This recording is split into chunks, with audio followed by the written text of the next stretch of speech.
So much of what becomes our identification with our egos and who we think we are, of course, is formulated from a very early time in our infancy and childhood, and largely has a lot to do, of course, with the energies that our parents are operating within, particularly and most importantly our mothers, as we actually are doing so much of our development and so much of our dependency on our mothers in the first year of life.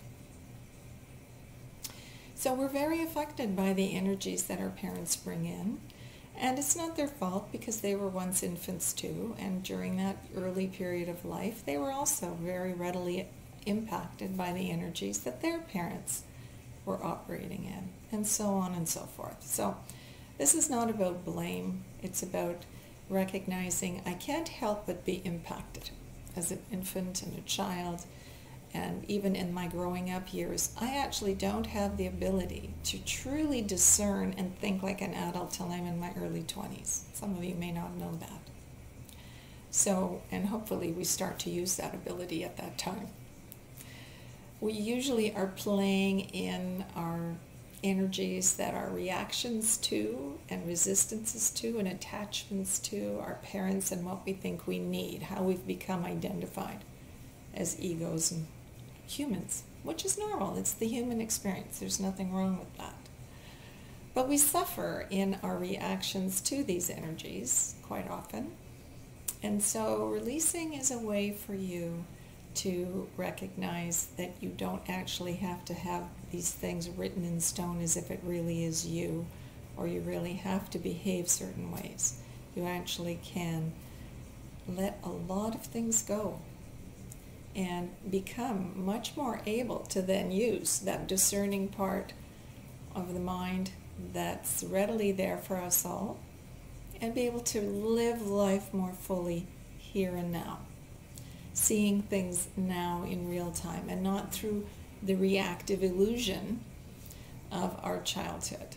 And of course a lot of that illusion is from fear, because we're little, we're dependent, and we're shocked by these energies that are around us, and we learn from them, but we're learning from a very tense and fearful position.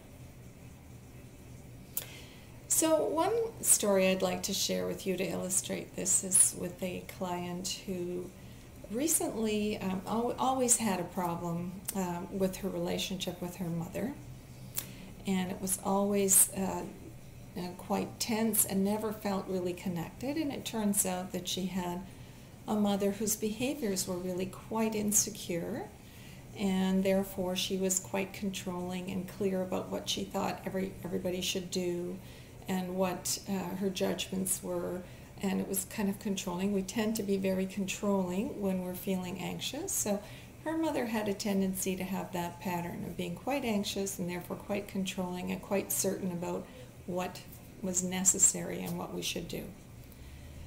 So of course it was hard to connect with her mother. Her mother always had that judgment and that sense of what was right and what was wrong, and so she herself developed a lot of anxiety about whether she was good enough, but also whether she could ever connect with her mother. And she worked hard over the years on releasing and has become much more aware of that. And recently her mother has had a real stirring up of her own childhood anxieties and the actual cause of all of her demanding surface behaviors. And again, this is immediately going to cause an anxious revival happening in the reaction with respect to the client. The patient, she as the daughter, feels anxious again. So here's how you might release this if you're in that kind of situation.